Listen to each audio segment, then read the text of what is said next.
Welcome, folks, to episode number 42 of the No Conference for Old Men podcast where three old guys are talking Houston Cougars basketball with a bit of Big 12 coverage added in as well. And proud members of the GoCoogs.com network, the undisputed number one Houston Cougars content provider.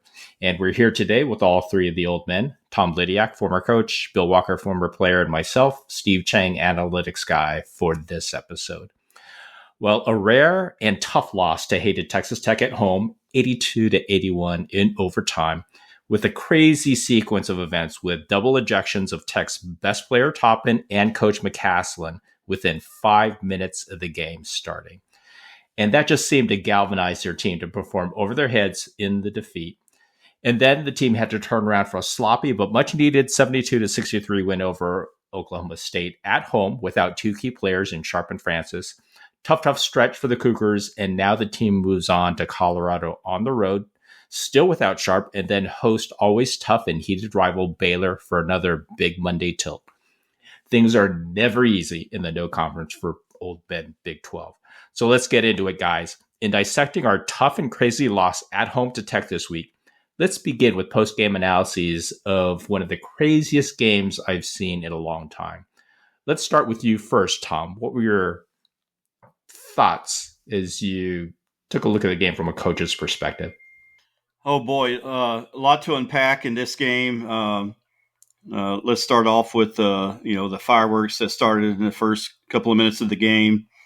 When we double team Toppin, he looks to throw a cross court pass, and he karate kicks JoJo right in the family jewels, and then he gets ejected with a flagrant 2, and then Grant McCaslin throws a little hissy fit, worthy of a 2-year-old. I kind of think that was manufactured on McCaslin's part. Absolutely. I think he knew what he was doing.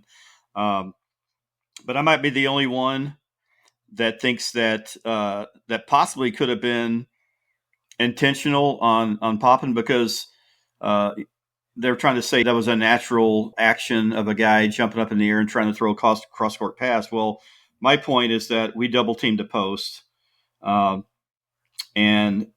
if it's a natural basketball action, we'd probably be seeing that at least once or twice a game, because we double-team all the time, and guys that are double-teamed throw out of the double-team cross-court all the time, and this is the first time. And the thing that really irks me on the whole thing is we had JoJo down on the floor in a heap, and all of a sudden Texas Tech and Toppin become the victim.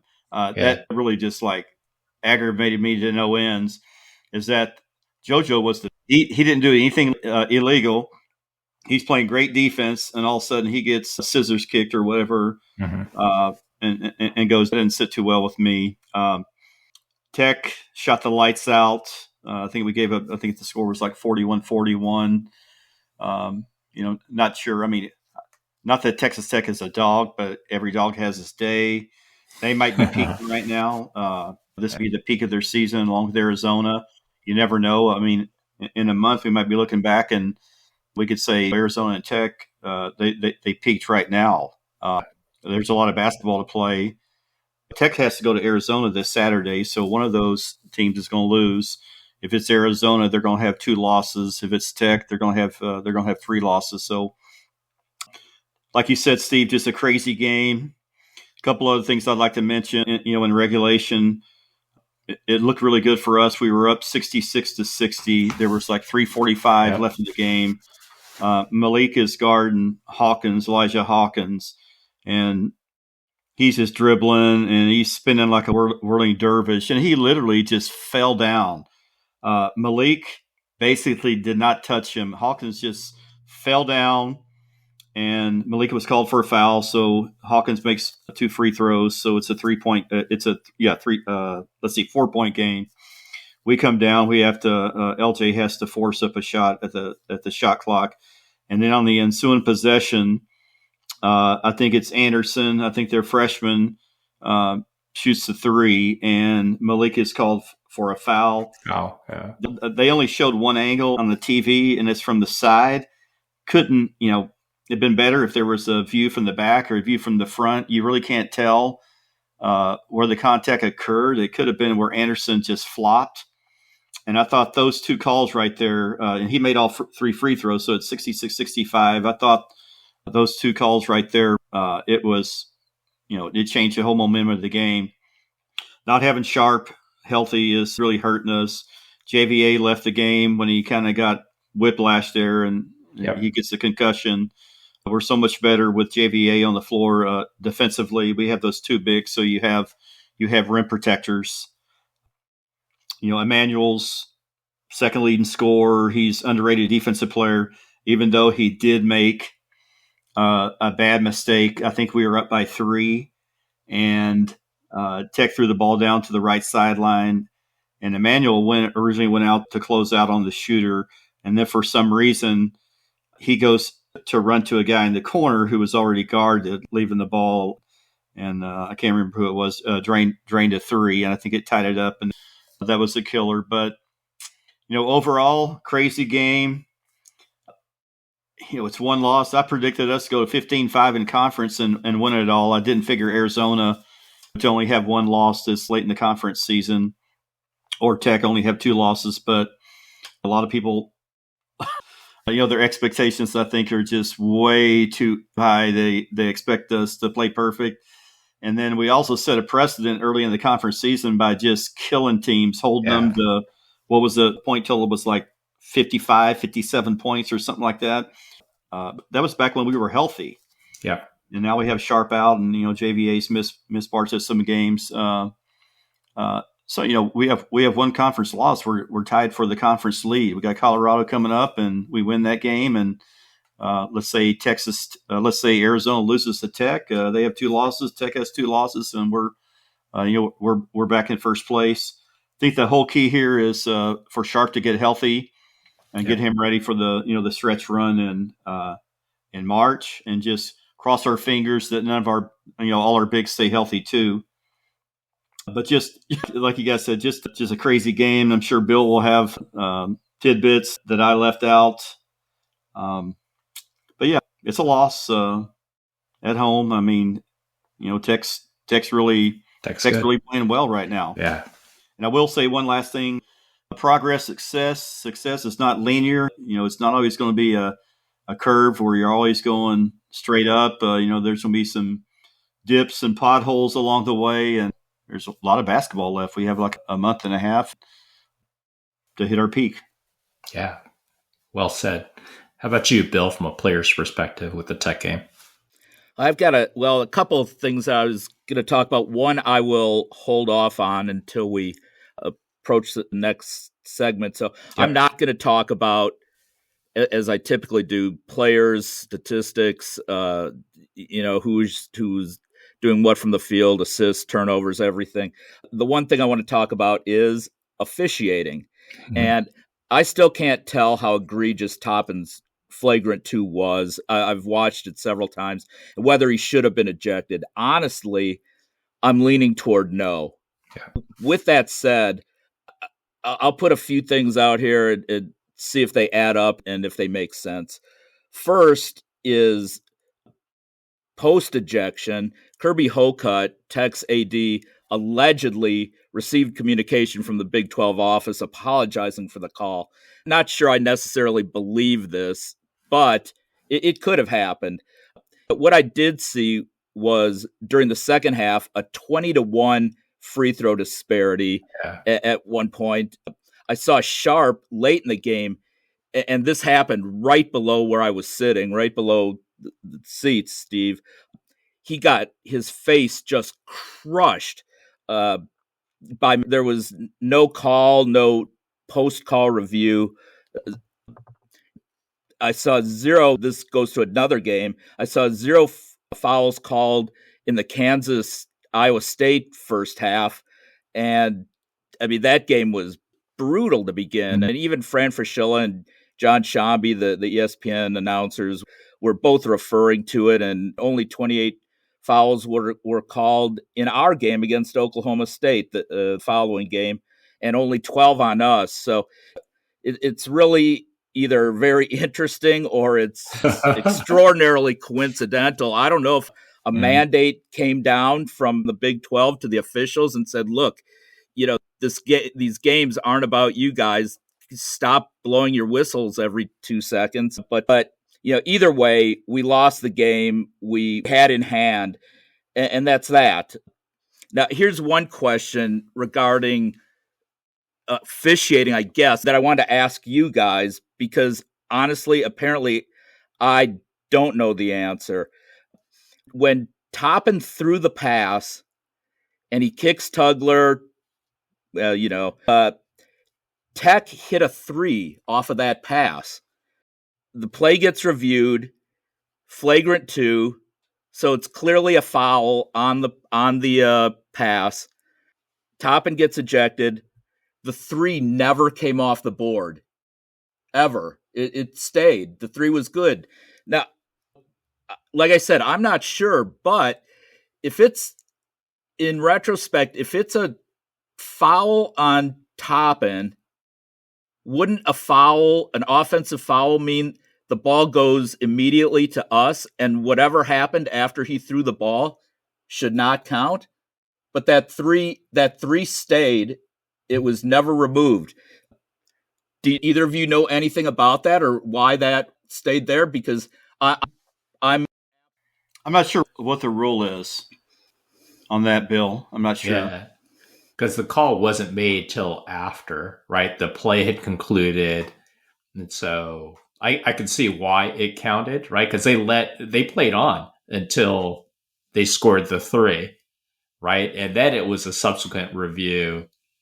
Right, and I've had that conversation. I just thought that if they're and once again, you may be hitting the nail absolutely on the head, Steve. If because the whistle wasn't blown and they didn't go back and review it until after the 3 was shot, so you may be 100% right. But it just seemed to me that if they're going to go back and even retroactively assess the foul to Toppin, it would seem to me, it seems logical anyway, that play stops at that point and it would become U of H's ball, and anything that happened after that should have been a non-issue, just shouldn't have been part of the game. But the 3 stood. And so I just wanted to ask about that and see if either of you had any insights into that, or maybe if someone had brought it up on the message boards or anything.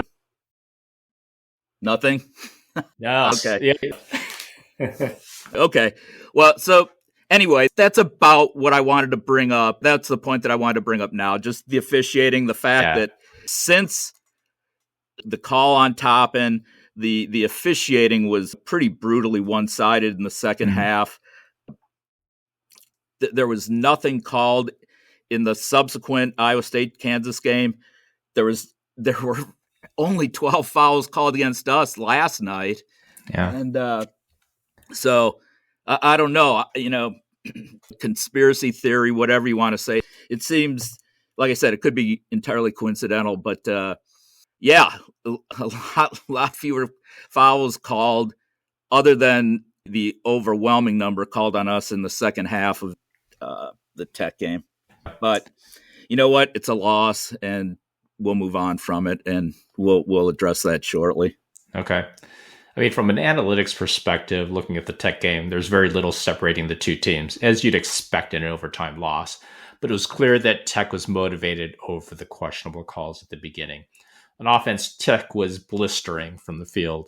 Effective field goal percentage at 53.7% and 40% from three-point range. Not surprising coming from the second best shooting team in the conference. That's still crazy against our defense. Our only saving grace to keep the game manageable was forcing them on turnovers on 19% of their possessions. Exact opposite happened to us on offense, where we shot poorly across the board. 49.2% effective field goal percentage, only 35.7% from three-point range, where we'd been elite up to this point. 48% from two-point range, also below our norms. What allowed us to be semi-effective on offense was our offensive rebounding rate of 42% for the game. Defensively, it was a constant challenge for us to keep Tech contained in this game. Tech's kids were jacked up after the 2 ejections and responded positively versus losing control of the game. And I would never suggest Tech would be better after losing their best player in Toppin as well as their head coach in McCaslin early in the game, but it did force them into a small lineup of shooters. And honestly, that caused issues for us in trying to defend the arc, where they killed us with one of our two bigs in our preferred lineup always being a bit late closing out on threes. I would never question Coach Sampson's tactics, but this was one of those games where I would have liked to have seen Arsenault play maximum amount of minutes. He played over 30 as it was, but he was in our lineup as we made our run to take the lead late when he was playing the 4 position. And I would have preferred to have kind of rode that horse until he fouled out at this point. He did a better job of closing out on 3-point shooters when he was playing the 4 position versus Roberts or Tugler during the game. And he was our only player that could really create and get his own shot whenever he wanted. You dig in deeper on the player-specific advanced analytics, and there were some surprise key contributors that rose to the occasion for Tech. Obviously, Chance McMillan and Darren Williams picked up the pace and did their damage, as you would expect, because they're elite players. However, the difference makers for them that really killed us was point guard Elijah Hawkins, who we just could not control. He shot 57% from 3-point range when he usually only shoots 33%. And he was just breaking down our defense at will with his quickness. And Kerwin Walton, who took up the bulk of the minutes after the Toppin ejection, shot 67% from 3 and ended up as a player box score plus 16.9 when he's usually only a plus 1.6. Tech just played out of their minds in this game. For UH, Sharp played injured, and it was really just tough to watch. He lacked his usual quickness, couldn't get his 3-point shots off with Tech's quickness on defense. And as we all talked about, had hoped that we just start resting him, for this game and then the 2 subsequent games. Crier was the only one of the starters that could match the intensity of the Tech players. Though Roberts scored 18, he gave up a lot of open threes on the other end. Now, I talked about wanting to play Arsenault more in this game. He was a player box score plus 10 and a plus 4.4 on the defensive side guarding the 4 position. Only he, along with Malik Wilson, who was also a plus 11, were able to break down Tech's D to get open looks inside. But we learned from these types of games, as Kellen Sampson said in post-game interviews with GoCoogs.com. So expect some adjustments for the final stretch as we get ready for March Madness. Now, the one question I wanted to pose for you guys, and thanks for kind of holding off on some of the points related to the Tech game, but there were lots of our fans on the various message boards losing it after this loss at home to Tech. And so the question becomes, okay, let's get a perspective from each of us, right? Is this team not as good as we think, or as good as the advanced analytics suggest? Do we just beat up on the marginal teams on the schedule and wilt when we play offensively strong teams like Tech? Are we at risk of losing early in March Madness? I mean, these are some of the questions. And Bill, why don't you go first with your immediate reaction to kind of the fans' outrage, I guess I'll call it in quotes, after this loss? Sure. And this was what my second point was going to address. Yeah. Specifically about the sky falling. Calvin can't coach, especially down the stretch. We should be playing different defenses. U of H's season is over after we lose to Tech by 1 point in overtime. It's one loss. One loss. We're still atop the Big 12. We're ranked inside the top 5 in all the analytical polls. We're ranked 5th in the AP and the coaches poll. And you know what? We'll probably lose another game. It obviously stinks that we lost. To me, it just sucks that the longest home winning streak is over. Yeah. But you know what? Teams lose. This team has injuries. The officiating, as I previously mentioned, was, and I'll say this in air quotes, bizarre at best. And you know what? We lost to a good team, again, by 1 point in overtime. I would tell everyone to lighten up. We're right in the midst of the Big 12 schedule. And actually, I was going to bring this up as it pertains to our next game. But, it's everybody's losing right now. So we've only got one loss. I mean, even it's crazy. A coworker of mine, Danny, who I've talked about once before, he's learned a lot of basketball. He's even admitted by listening to the podcast, charged into the office and announced, "Where's the D?" We're right in the middle of a long conference schedule. It's a grind. This game went to overtime, by the way. Yeah. We'll get healthy. We'll be fine. We've also got Tech again. Granted, it's the Monday right after we beat ISU, and Tech will not win that game either. So we're okay. Well, bold statements there. Love it. How about you, Tom, from a coach's perspective? Is the sky falling? Well, as a coach, the minute you start listening to the fans is the minute you'll be sitting with the fans. It's just ridiculous. Now, a couple things about the Tech game I forgot to mention is that I think we're up by 3. Milos is on the free throw line for a 1-and-1. If he makes those 2 free throws, game's over. And I think that's when they came down, they hit that 3. I think that's when Sharp left. He left the shooter to go cover the man in the corner who was already guarded. And it was. Yeah. He nailed a 3 to tie it up. So that's how close we were to winning. And if Milos hits those free throws, we're talking about, oh, what a gutsy win, blah, blah, blah, and all this. Yeah. It's one loss. Like I said, I predicted us to go like 15-5. We're going to lose more games. Another thing about that Tech game is Juwan, right toward the end of the game, TV show, the replay, he rolled his right ankle bad. Yeah. I'm not sure how he went back in the game, I guess the way they tape ankles and all that. And then on that last play, when we went for the win, he tried to spin, and it was on that right foot. And that's when he lost control. I just don't think he could have planned it. So you could say ifs and buts were candy and nuts. That old saying, if Juwan doesn't roll that ankle, he probably is able to make a spin move and fake and then go back to his left hand and score or get fouled. There were a lot of people saying, why do we give the ball to Juwan? He's going to get fouled. He's a 58% free throw shooter, blah, blah, blah, and all that. But he also was the guy who won the UCF game and the Kansas game. Look at that game, what he did down the stretch, all the buckets he made against Dickinson. And free throws, right? Against KU. And free throws. He hit his free throws at critical times, too. And there was so much in that Tech game that could have gone right for us. Look at Texas Tech. Texas Tech has lost 2 home games already. Yeah. Iowa State beat them by 1. I think it was overtime game. And then they lost to UCF of all people. Yeah. And now look how they're playing. They're playing really well. And like I said, they might be at their peak right now. You just never know. You have to go back at the end of the season and look at how everybody did. But right now it's almost like recency bias. Okay. Right now it looks like Arizona's playing the best. It looks like Texas Tech's playing the best. What's going on with Houston? Well, look at Iowa State. Look at Kansas. They both have 4 losses right now.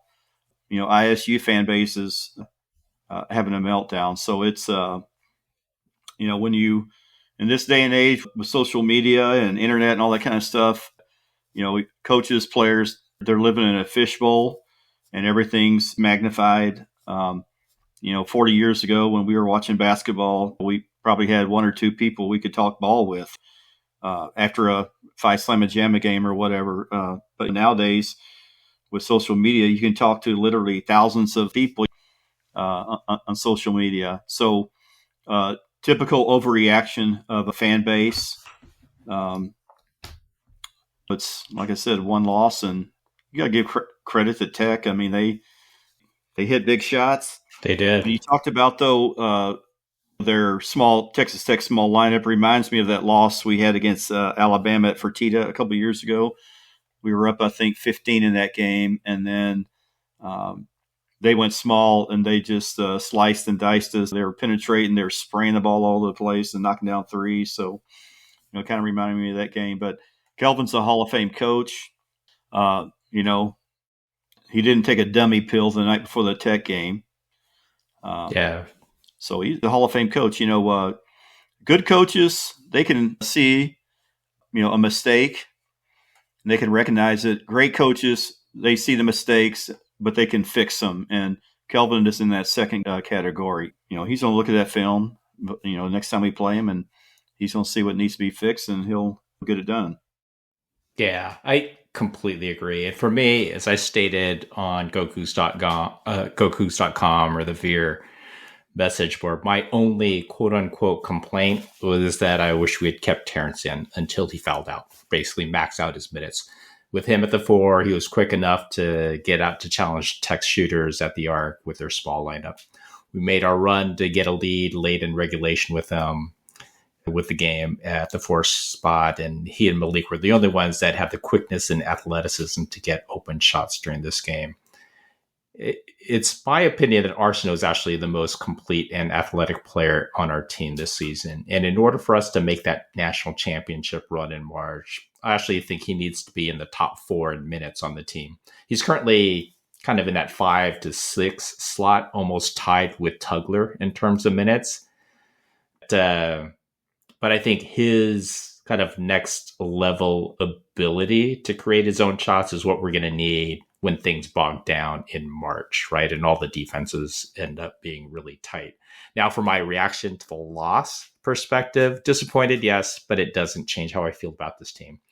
I actually think it forces the coaches to tweak some more as we head into this final stretch. And thank God we're now resting Sharp for a week.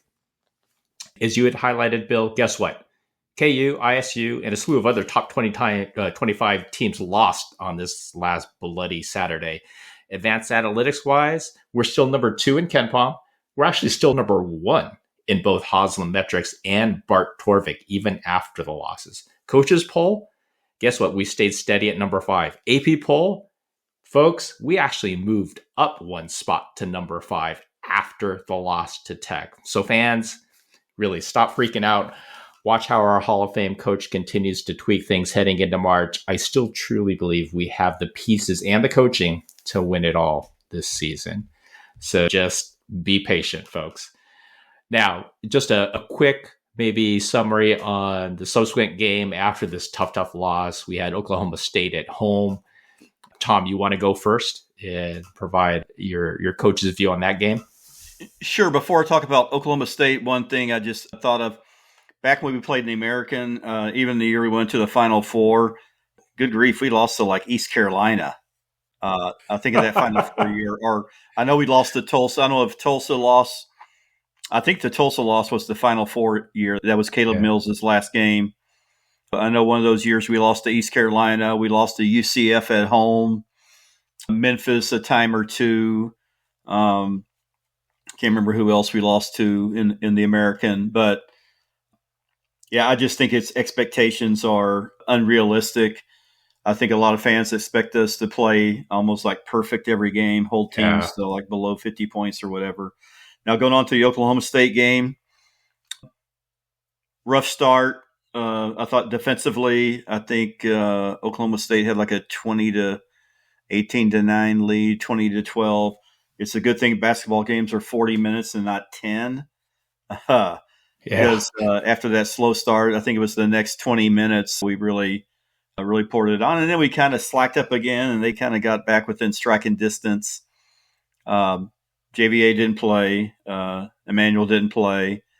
And like I said, I think that affects us defensively if they're playing 2 bigs because, we don't have a rim protector in there, and we're going small. But I think it's good for Terrence to get in there. And it just seems like when he's forced to play a lot of minutes like he did last night, we see a more aggressive Terrence offensively. He's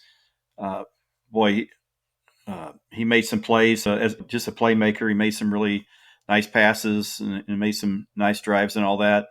Now, when we get Emanuel back and the team's all healthy, if we can throw in an aggressive Terrence, that's the X factor, I think, that's going to make this team so much better. But it seems like he just takes a subservient role. When we have our whole squad together, just seems like he's not as aggressive, not hunting his shot or not trying to make as many plays. He's kind of playing it safe. So hopefully with E-Man out and then Terrence getting more consistent minutes, we'll see that happen. Kind of like with Malik. Malik started playing well when he was forced. We had to play him minutes. and it's almost like Malik knew that, okay, I'm definitely going to get some minutes. I'm not just like a 2 minutes here and 2 minutes there. And we saw how Malik played last year and the way he's playing this year. Offensive rebounding, I think we had 13 offensive rebounds in the first half. So it seemed like we owned the boards. We ended up winning by 9. I think when we played them Oklahoma State, what was the final? I can't remember how much we beat them in Stillwater. But like 13 or 14? 60 to 46. Yeah. 60 to 46. Okay. Yeah, and I think our biggest lead in this game was 19 points there. I think we missed a bunny that could have put us up by like 19, I think it was. Mm-hmm. So it's a W, but we were shorthanded a little bit, and we sure miss Emanuel. That's all. Yeah. That's all I'm going to say about that. Yeah, most definitely. How about you, Bill, from a player's perspective for the OSU game? Yeah, I predicted a 38-point win. But in a weak attempt to save face, I did so assuming we'd have a full team. I still thought that without Sharp and Francis, we'd win by 25. And for a while, like you mentioned, Tom, it looked like we'd get there. What I simply did not anticipate was an absolutely horrendous shooting team like Oklahoma State to shoot 51% against us. And they missed their final 3 shots of the game. Yeah. Another thing that I probably should have considered, and I touched on this when we were talking about the overreaction to the Tech loss, is that we were playing our 5th game in 13 days and our 3rd game in 6 days. This isn't to say that a grueling schedule doesn't affect other teams, including Oklahoma State, but we're right in the midst of the conference schedule, a 20-game conference schedule. We're playing shorthanded. And it was a far less than pretty game. In the end, we're 10-1. We're still atop the Big 12. This may have been as poor a shooting game as I've seen from U of H. We're 26 of 62 from the field. However, that equates to 36 misses. Of those 36 misses, we offensive rebounded half of them. We had 18 offensive rebounds, and that certainly makes up for some poor shooting. And for the game, we out-rebounded them 40-24, which was huge. Cryer at the game was named player of the game, but it was clearly Uzan. He had 17 points, 5 assists, 0 turnovers against a fairly aggressive defense. I really got on Uzan last week at West Virginia for lacking aggressiveness. And last night, I thought he looked great. Roberts had a double-double. Terrence shot really poorly, but he dished out 6 assists in his increased minutes. And Malik also shot really poorly, or relatively poorly, 2 of 8. But 4 rebounds, 3 steals, a block. He came in when we were down early and really set the tone defensively, and I thought he was outstanding. Again, interestingly, 12 fouls called against us. And 16 for Oklahoma State, which coincidental, I don't know. Bottom line, a win's a win, and we're on to hopefully getting healthier and closing out the conference. Yeah, exactly. I'm with you guys. I actually called this game kind of a just win and move on type of game. Right, just take the win, move on to the next game. We had 2 key players out. I did Sharp and Francis, like you guys said, both reference. And so I'm actually not going to get into the advanced analytics here because it's somewhat meaningless. We were under our standard across the board, and as you guys had highlighted as well, Oklahoma State, who's a very poor shooting team, ended up blistering right from the field. 58.16% from effective field goal percentage, 60% from 2-point range. Our saving grace was offensive rebounding at a 45% clip. And that was really the difference maker for us. We were playing with a bunch of lineups that we haven't really played before, but I'm happy for that, right? It actually got Malik and Arsenault a lot more minutes and getting more comfortable being aggressive and playing with the starters more frequently. So as you had highlighted, Uzan was clearly the best player from a player box score plus minus perspective of the starters. But, after Uzan, the two best were Terrence Arsenault at a plus 8.4 and then Malik Wilson at a plus 8.3. So those are going to be valuable experiences as we get ready for the most important part of our season heading into March. So again, take the win and move on. Now, why don't we pivot to the other Big 12 game we zeroed in on? And that was the ISU at Kansas game on Big Monday. Bill, why don't you go first and highlight kind of your, elevator pitch on that game? Yeah, Kansas State beat Iowa State 69-52. Kansas, not Kansas State. Kansas. Kansas over Iowa State. Iowa State, yeah. 69-52. This, to me, in the first half, looked like a pickup game, and I referenced it earlier. There was tons of physical play, no whistles at all.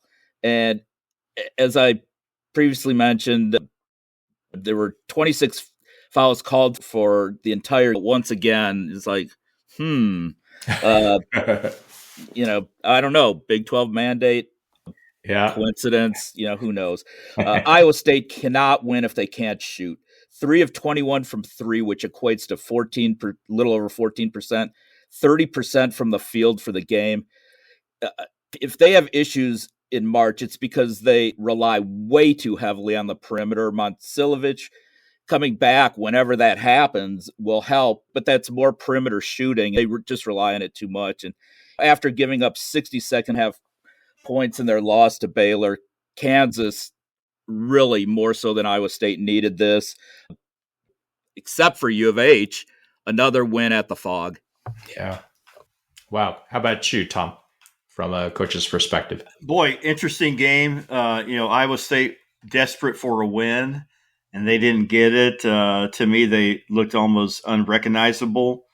They only scored 52 points. And I know they're playing without Momcilovic.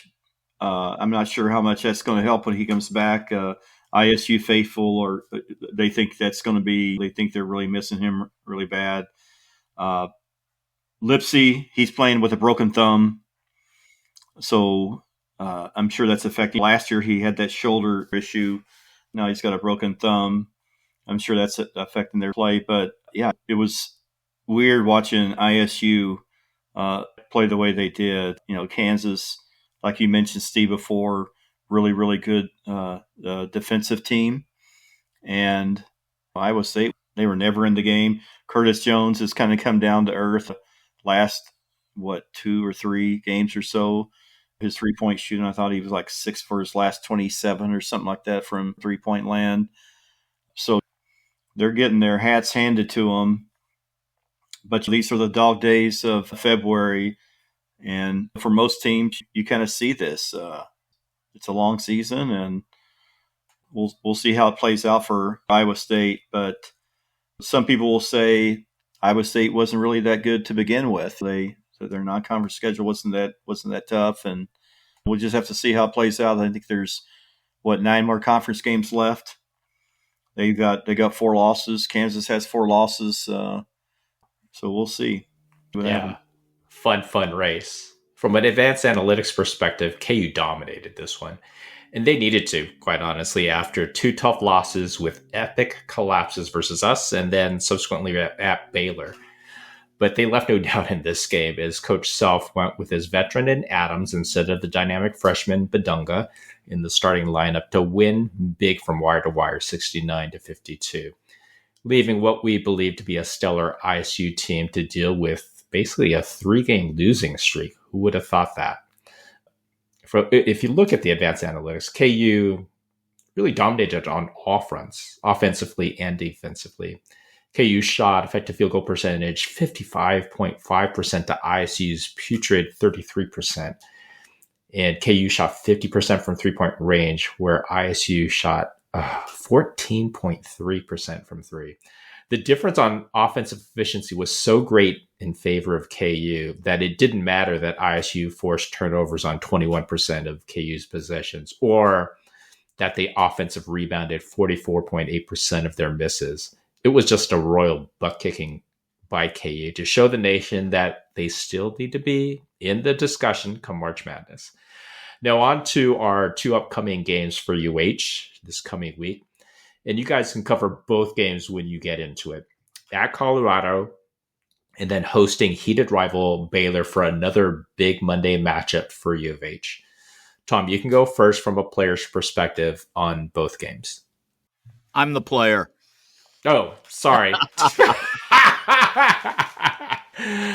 From a coach's perspective, Tom, you can go first. How about that? I said that in air quotes, by the way. That's funny. I'm confused now. Okay, so you want me to go? Sorry. Colorado, to be perfectly honest, and not like I'm honest all the time, but all I know about Colorado is they're 0-10. I did see a little bit of their Iowa State game when they played at home.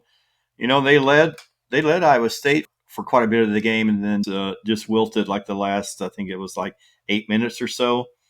So I'm not sure a whole lot about Colorado, but it's a road game.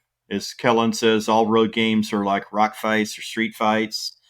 We're kind of banged up, so you never know. It's the most important game of the year because it's the next game. Moving on to Baylor, we saw what Baylor's capable of doing in the last, I don't know, what was it, 15 or so minutes against Kansas. Kansas had that 21-point lead. Baylor came back, and what was the weird thing about that game was after Baylor came back from that big deficit, the 21-point deficit, Kansas went back up by 10. Oh, did they? And then Baylor had to come back again, and then they ended up winning by 10. So it was just a weird fluctuation of points and runs. But Baylor showed what they can do in those stretches against Kansas, who's, like we just mentioned, a really, really, really good defensive team. They got the freshman Edgecombe. They have, I think his name is Robert Wright III or something like that. He's really good. Who's really, really dynamic. So it's Baylor game's going to be a tough one, but Colorado first, got to take care of the Buffaloes, and then move on to Baylor, which, like I said, could shape up a lot like a Texas Tech game. Yeah, exactly. That's what I'm worried about. Bill, how about you from a player's perspective? Well, Colorado's Saturday at 3 on, you guessed it, ESPN Plus. My favorite. Colorado's going nowhere this year. They're 9-12 overall. And you mentioned 0-10 in the conference, Tom. And they're at Utah tonight. That could actually be an interesting game, but Utah should, I would imagine, will come away with a victory. Their best games, unfortunately, I can't talk about any good wins for Colorado. They had the 10-point loss to Iowa State, and they lost at UCF by only a point, 75-74. I think, Steve, you'll get into it. They're right around 100, and Ken Pom. Their offense is pretty mediocre. Their defense, I think, is less than pretty mediocre. It's a little better, and they give up the ball. This team went to the NCAAs last year, but 5 new starters. They've got new reserves. The chemistry probably isn't nearly what it could ultimately be, but they've done a good job battling and playing hard. They've had some close losses, but they have all been losses. They only have 2 players in double figures, so it shouldn't come as any surprise that they only score 71.8 points per game. They are not a high-scoring team. They do have a good player. They're led by Julian Hammond. He's a 6'2" guard. He's averaging a whopping team-high 13.5 points, but 3.5 assists, 1.2 steals, and 2.5 turnovers per game, which is quite high. He's almost a 39% three-point shooter, which isn't bad at all. Their other double-digit scorers, 6'8" senior forward named Andre Jakimovsky, and he averages 10 points, 4 boards, pretty much inside, not a good shooter. Colorado is averaging, and I mentioned that they give the ball away. They're averaging 15 turnovers per game, which is high, and that's going to play into what happens here. They don't protect the ball. They're not a great rebounding team. They can go through outside shooting slumps, and U of H can certainly cause those. Uzan, as I mentioned in the previous game last night, he was aggressive versus Oklahoma State. And I imagine will continue to be aggressive versus Colorado. It was great to see him do that. Get into the lane, either put up shots or get the ball to the perimeter shooters once they become open, or get the ball to Roberts and Tugler, who I think will be able to dominate inside. We create turnovers, rotate to their shooters who aren't especially good anyway, and we'll hopefully be seeing more of Mercy and Said in this game. I have us winning 72-55. Okay. 17-point win. Nice. Baylor comes up a couple days later on Monday. It's on ESPN. Baylor's a tournament team. They're 14-8, 6-5 in the Big 12. They're in sixth place, so they're clearly in the tournament, especially after the Kansas win. But God, this is really a schizophrenic team. As you were talking about, Tom, they're down 19 at home to Kansas, and then they outscore them 60-30 in the second half and win by 11. Last night, they couldn't even hit the number that they scored in one half against Kansas and lose to Tech 73-59. They're still, 25-26 in Ken Palm. They're a great offensive team. They're actually a solid defensive team, but they do turn the ball over a lot. The players here to watch, and they've got a number of them, and since we're going to be playing them twice, and since they are a definite threat to win, I'll mention some of them. Norchard Omir, the 6'8" power forward, transferred from the U from Miami, 15.5 points, 10.5 boards, almost 3 turnovers a game. He shoots 54%. Baylor, a lot of the time, runs 4 guards, so look for probably Juwan. And this is where I'd like to see maybe more of Arsenault playing. And, we have Juwan guarding Omir. I think he can play him pretty well. He's certainly athletic enough. Edgecombe did not play in their loss to Tech, but he should be back against us. 6'5" freshman, 5-star shooting guard, 15 points, 5 boards, 3 assists, 2 turnovers, and 39% from 3. So good shooter, good scorer. It was the ankle that he injured, and like I said, didn't play against Tech, but he should be back. Robert Wright, he wasn't playing a ton. He was playing, but not a ton until their point guard, and I'll mention him first, Jeremy Roach, the point guard who's the transfer from Duke.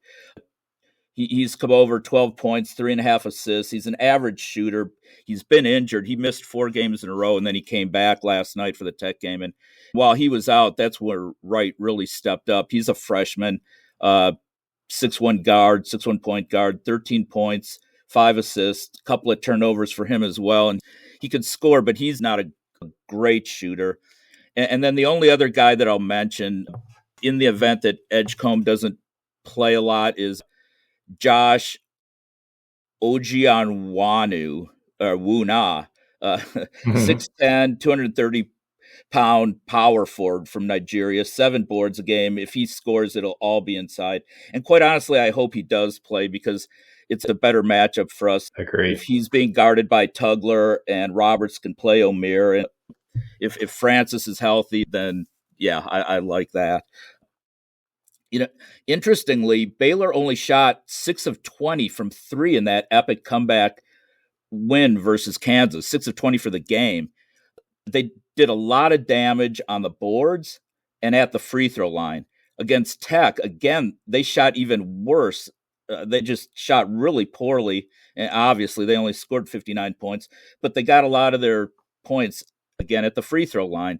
So when we play them, one, we need to limit fouls versus their penetrating guards, and especially versus a very offensively active Omir.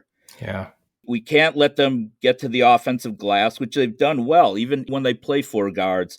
And we need to go inside to Roberts and draw fouls on them, draw fouls on Omir, and instead of him drawing them from whoever's guarding him. We need to protect the ball. Uzan needs to remain aggressive, and I think we'll be fine. We're going to be healthy. We should be healthy. We'll be at home, will win 74-60. Nice. So from an analytics perspective in both games, Colorado first, they're just awful this year, maybe heading for a coaching change this offseason. They're 102 now in Ken Palm, close to where Oklahoma State is, but is winless in the Big 12 so far, as you guys had mentioned, at 0-10. They're number 150 in adjusted offensive efficiency and number 86 in adjusted defensive efficiency, while we're now still a season high number 8 in adjusted offensive efficiency and now number 2 in adjusted defensive efficiency this season. So theoretically, we should be fine without Sharp yet again. Colorado has got a lot of red in its advanced analytics profile, being over number 175 in turnover percentage and offensive rebound percentage on offense, and not being able to turn opponents over on D, ranking 210 in turnover percentage D. Colorado should be overmatched in this matchup with us, and we should be more in tune with game 2 without Sharp, and France is supposedly back in the rotation. Based on the metrics, this is projected to be a 14-point win on the road for the Cougs based on Ken Palm. I view this as another just win and move on type of game, so I'm projecting this to be a closer 65 to 55 10-point win on the road.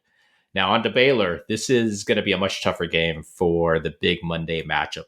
Baylor's dealing with some health issues themselves as well, and they've been up and down, as you guys had highlighted, but they are always dangerous coming in at number 26 in Ken Palm. They're number 12 in adjusted offensive efficiency and number 60 in adjusted defensive efficiency, so always a tough defensive assignment for the Cougars. On offense, Baylor's not shooting it as well as they have in the last 2 years, but like us, are a great offensive rebounding team, number 25 in offensive rebound percentage in Ken Palm. But where we need to take advantages on offense, where they are a lot of weak spots this season with Baylor's D. They're number 241 in effective field goal percentage D, and they're especially bad from three-point range, ranking 217th in the NCAA. Plus, they don't defensive rebound. They're number 217th in Ken Palm. So expect us to exploit them from the arc with hopefully Sharp back healthy and pound the offensive boards like crazy. Based on the metrics, this is projected to be a 10-point win at home for the Cougs by Ken Palm. I think this team will be focused, healthier, and with the bench stronger than ever. So I projected a 72-58 14-point win at home.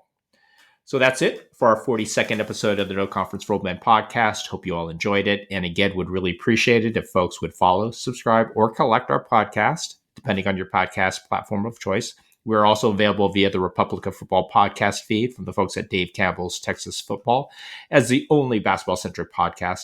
We're at the GoCoogs.com website for those that prefer to digest the content that way. We appreciate the continued support from all. Also, please give us a follow on our Twitter account, No Conference for Old Men. Thank you all again for listening, and be on the lookout next week and download and listen as our next episode drops. Take care, everyone.